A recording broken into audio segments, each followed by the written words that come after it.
Hey y'all, and welcome to the very first episode of Late Night Crime, where we'll be covering true crime stories as well as murder mysteries and any unsolved cases. My name is Clarissa. And my name is Will. And the rundown of the show is basically going to be William gives a story one week, and I will give a story the next week. So for today's episode, William will be starting us. So our story begins in Nagoya, Aiki Prefecture, Japan, with Yoshihiro Hattori, who was the middle child of 3 children, Masaiki Hattori, an engineer, and his wife Mieko Hattori. And just so we understand, prefectures are region-like entities in Japan, kind of like provinces or states. Nagoya is actually the capital and the most populous city of Aiki Prefecture.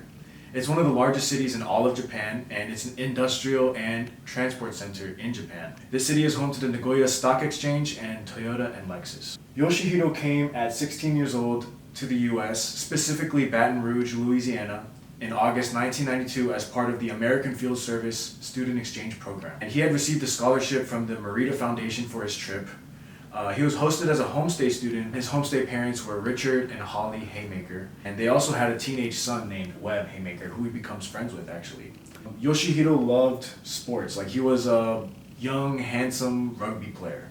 His parents even said that he was crazy about rugby, quote unquote. Holly Haymaker, actually, his mom, described Yoshihiro with the phrase, "This was a kid who just wanted to eat life alive." That's interesting. So we're gonna go into what happened, the story. So 2 months into his stay in the United States, Yoshihiro and Webb received an invitation to a Halloween party on October 17, 1992, organized for actually Japanese exchange students. Yoshihiro dressed in a white tuxedo to imitate John Travolta's character. Do you know who John Travolta is? No. You don't know John Travolta? No. I don't know him either. And he was trying to imitate John Travolta's character in Saturday Night Fever. And so Richard and Holly Haymaker, they went to a movie, and Yoshihiro and Webb, the teenage son, and Yoshihiro, they left for a party at about 8 p.m. on the night of October 17. And Webb and Yoshihiro drove over to this neighborhood in East Baton Rouge Parish where the party was being held. They mistakenly found themselves at the house of a 30-year-old supermarket butcher named Rodney Pears and his wife Bonnie Pears. Rodney and Bonnie, I thought that was a odd, Rodney and Bonnie. So how far away were the houses since it was a mistake? Was it off a street? It was literally just the matter of, I'm about to get to it right now, but okay. The reason for this mistake is that the houses had similar addresses and Halloween decorations outside of the house. And reported by BBC, Webb actually says, eventually we ended up on this street, we saw this house, it had Halloween decorations, it had 3 cars in the driveway, and the address was 10311, whereas we wanted to go to 10131. Mm-hmm. So it was literally just a matter of flipped numbers. He said, I just saw the address and said, oh, this is it. So this sounds to me like just kids giving descriptions of houses, and they're like, oh yeah, 3 cars, just basic, just conversational, how you describe a house to somebody. Okay. I'm pretty sure I would have done the same thing if I was giving instructions for someone to come to my house. I would be like, oh yeah, this. Yeah, there's a bush in front. Yeah, exactly. Like a tree. So Yoshihiro and Webb walked up to the door and rang the doorbell. And at first, nobody answered the door. But then Bonnie Pears opened the door, the side door leading to the carport, which is a little structure, covered structure for cars. Mm-hmm. And they spotted Webb Haymaker, standing a few yards away. And at the time, Haymaker was actually wearing a neck brace due to a recent injury. And he had bandages as part of a Halloween costume. And he attempted to address Bonnie Pears, but she later testified that she panicked when Hattori appeared from around the corner and he moved briskly towards her. And she slammed the door and she told her husband Rodney to go get the gun. That means she told him this is a dangerous situation. I feel like that's kind of telling him you need a gun to address these, And I think it's very it's really early to jump into that conclusion oh, you need to go get a gun, we need to protect ourselves. Yeah. But I mean, because it's a neighborhood, you know what I mean? That's true. In what way? Do you think it contributed to her fear? Yeah.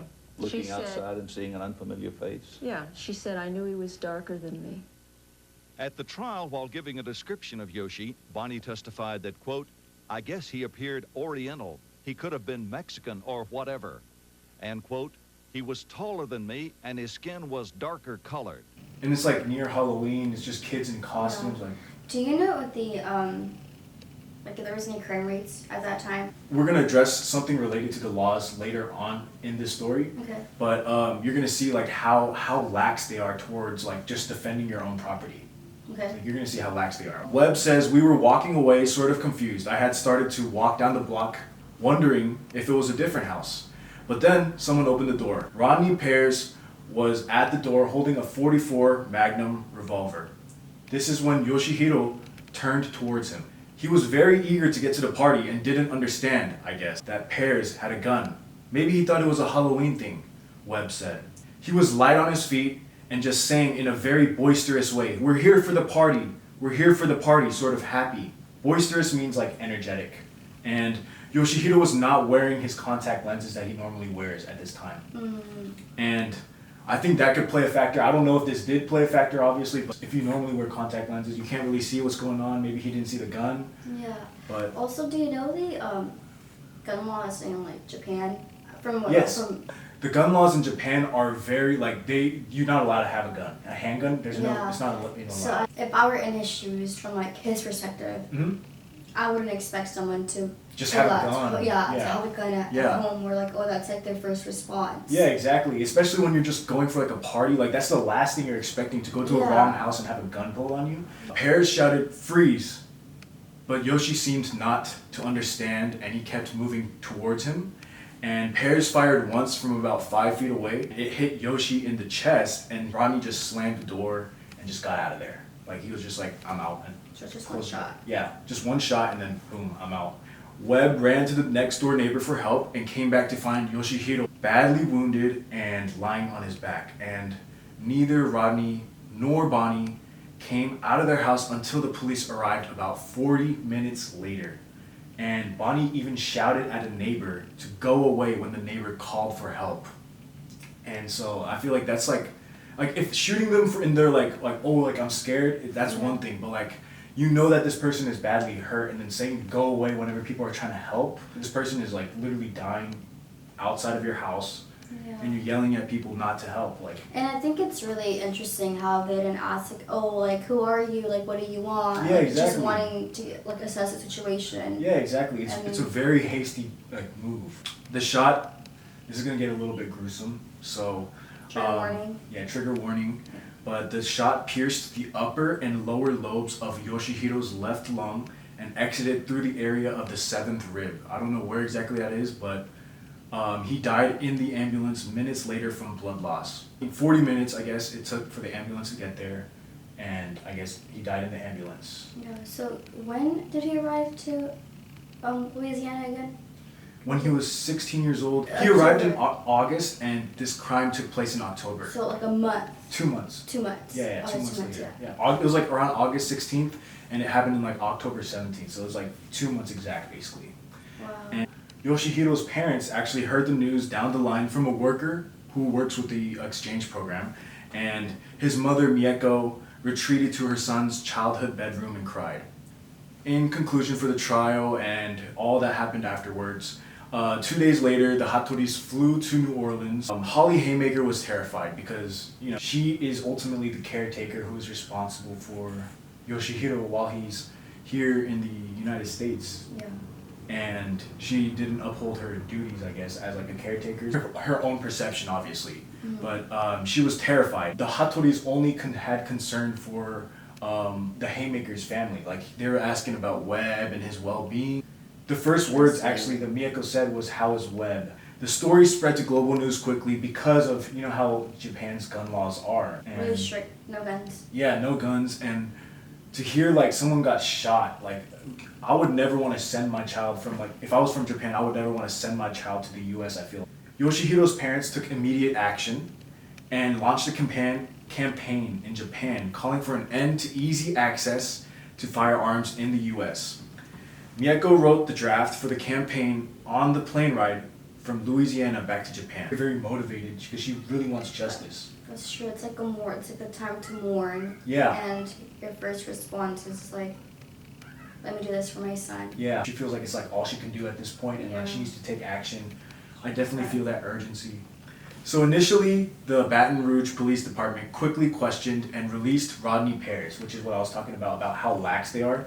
And they declined to charge him with any crime because in their view, Pears had been within his rights in shooting the trespasser.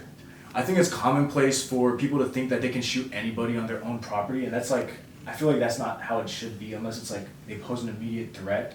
Like I feel like it's different depending on where you're from, like what the I think it's a southern thing. Yeah. You know, you have a lot of like no trespassing, like more like signs and stuff. So to an extent, I get it, but you're right. Like I don't think it was handled properly. Yeah, especially given like the circumstances of like being near Halloween time, kids Yeah, dressed up. that's true.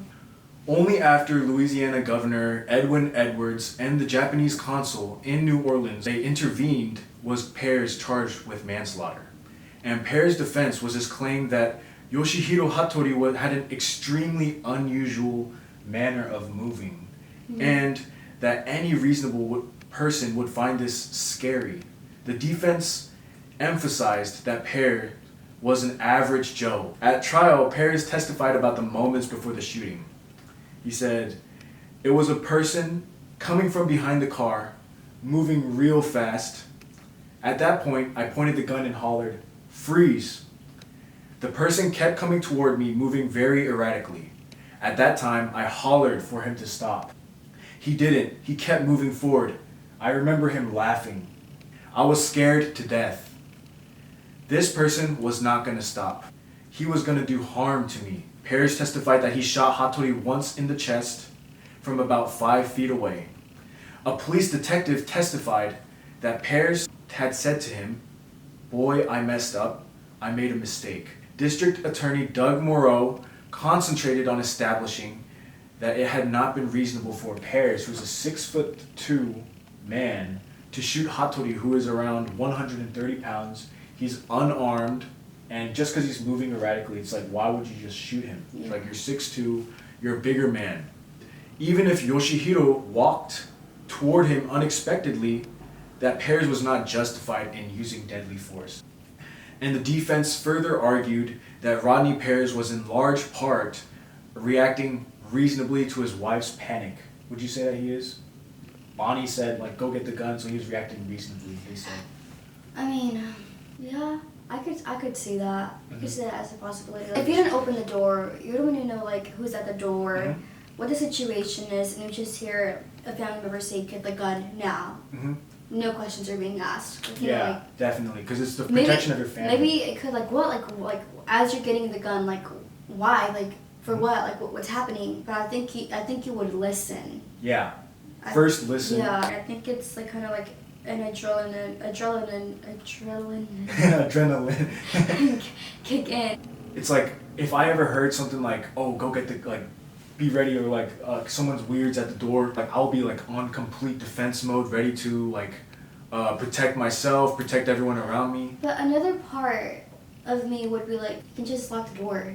That's true, and just leave it alone, you let can them just go away. let the door peep through the blinds. Yeah. Like, see what's going on. shoot, yeah. Like, I definitely agree with that. I don't think you have to like address it, like confront just it. like, or like, you don't have to. Yeah, like I'm thinking about it, I'd be like more like, oh look, there's like danger, close the door, close the door. Yeah, close the door. I think that's the most like logical. Yeah, like just don't even like interact. Yeah. So the trial lasted 7 days, and the jury returned a not guilty verdict after deliberating for approximately 3 hours, and courtroom spectators applauded when the verdict was announced.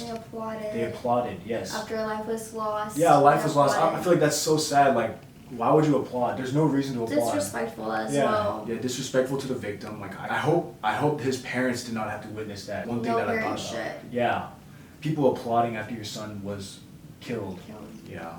Was the case also in Baton Rouge, like the court was also there? Because when it's like a crime that is home and that based on, as you said, the people were applauding in the courtroom, I think if you have a trial where you're from and the people from that town know you and they like you, I don't think it's going to be a fair trial, especially if they're applauding. It's a really sad case. It's a really sad case. It's just a really all around. So did anything happen like after? Was there any justice for? I want to get to one extra thing that I need to mention before I get to that part. Okay. So, you can carry your gun in your vehicle without a license or permit in Baton Rouge. Applies to both handguns and rifle, but you still have to tell a police officer about it, obviously, whenever they approach your vehicle. And so now I'm going to go into the civil action. They're going to take civil action against Rodney Pears. The court found Rodney Pears liable to the Hattori family for $650,000 in US dollars in damages, which they used to establish 2 charitable funds in their son's name. One to fund US high school students wishing to visit Japan, and one to fund organizations that lobby for gun control. Rodney Pears appealed the decision of the civil action lawsuit, but the Louisiana Court of Appeals upheld the judgment in October 1995, and a second appeal to the Supreme Court of Louisiana was rejected in January 1996. Of the total $650,000 judgment, Rodney Pears' insurance company paid $100,000 US dollars. His insurance company? Yeah, his insurance company did. So he paid $550,000 out of his own pocket. Like, that doesn't make up a human life. At the trial, he said to the public that he would never again own a gun, and a 2013 source reported that he had lost his home and his supermarket job following the shooting and was living in a trailer park. He lost his career, he lost his home. Yeah. So Yoshihiro's parents and his American host parents, the Haymakers, they went on to become active campaigners and even met with President Bill Clinton. At the time, it was President Bill Clinton. Presented a petition signed by 1.7 million Japanese citizens urging for stronger gun control. They also presented a petition to Congress which was signed by 120,000 American citizens. It was signed by a lot less American citizens, but obviously because like Japan was like, what is going on? Because I think it's like a cultural shock. Yeah, culture shock, definitely. Especially because, you know, living in a foreign country, you're like, oh, let me go study in the U.S. Let me learn. I mean, English is like, you know, universal language. They want to send their kids to have like a better education, a better life. And to like, I don't think they could ever imagine like, oh, if I send my kid abroad, they're not going to be safe. Definitely not. I come from a Korean background. Just knowing that like my parents would like they're completely against guns. They don't understand why people have them.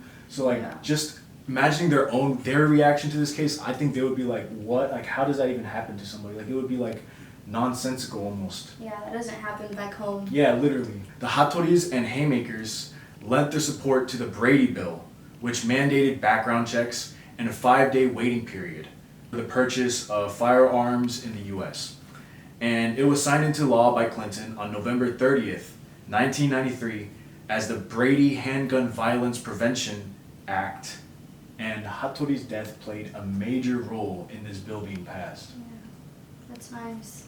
Yeah. At least something. I mean, obviously it's not, it's like tragic that a life was like lost, but it's also nice knowing that it helped in some way. Maybe it prevented other like murder cases. Yeah, setting like a new standard for like guns and like just it's like a bigger force. Like Hattori's he became a major force in pushing for like a safer life in the U.S. I think.